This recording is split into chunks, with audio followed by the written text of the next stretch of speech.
Okay, good morning students. So in this class we'll see about the numbering of a network nodes using Fulkerson rule.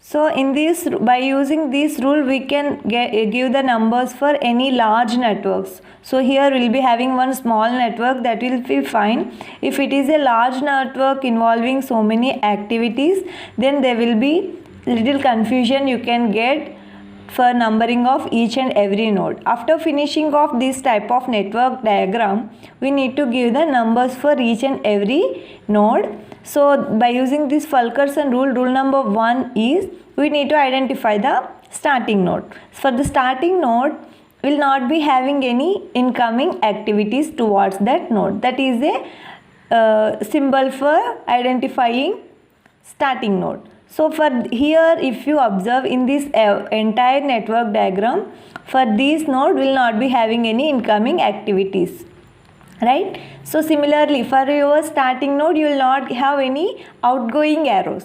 So if you observe, this will be your ending node. For this ending node will not be having any outgoing activities. Like this, we need to identify our starting and ending activities.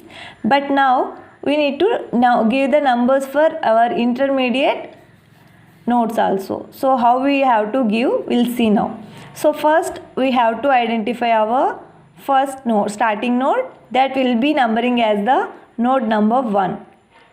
So for this node will not be having any incoming activities. This will be our node 1. After that we have to move to next node. We have to give the number for next coming node. So for that purpose we need to strike off the arrows leaving from this node number 1. So I'll be striking off this activity A and B. Now what will be our next arrow, next node remain without any incoming arrow, that we have to identify. That will be our next node. So here for this node will not be having any incoming activities except this A and B. So we can number this activity 2, and also here will not be having any incoming arrows except A and B. This dummy will also be equal to A and B only. So if you strike off this next coming activities, then either way this next coming node will be our node number 3. Except this A and B will not be having any extra incoming activities over here. So now we'll strike off the activities of 2 activities coming from 2. Then anyways we have numbered this node, right? So we can leave that part. Then what are the activities will be having? What are the nodes will be having? This node.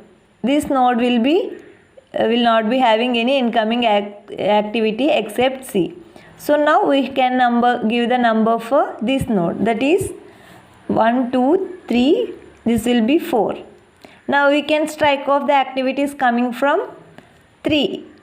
Now after striking off these activities, still this arrow is not a fresh node. It will be having some other incoming activities. So we need to strike off the activities coming from node 4 also.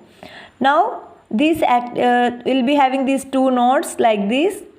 But for this activity, for this node will be having one more activity G coming towards it. So this will never be a next starting node. So this will be our next node. Immediately we can give the number as a 5 for this node. After this we need to strike off these activities which are coming from node 5. Then this is our next node. We can give the numbering for this now. That is next number 6. We can give it as a 6 number. After striking off this activity and also this is our end node. We will not be having any outgoing activities for this node. So after this node, numbering this node, we have to number the final node, that is 7. Okay, our Fulkerson rule is following firstly main 2 rules. In the first rule we need to identify starting node. From the starting node we will start with the 1. After that we need to strike off all the activities going out from that particular node. At any node, first you are starting with the node number 1, so after the 1 will be striking off these activities, and after that we have to move to next node, and from there this process should be repeated until reaching of our last node, that is end node. Until reaching of this end node we have to repeat this process. So in this way we can finish the numbering of any large network. Not only this network, we can do this same process for any large networks. That will become easy if we follow these Fulkerson's rules. Okay, this is about the Fulkerson rule numbering.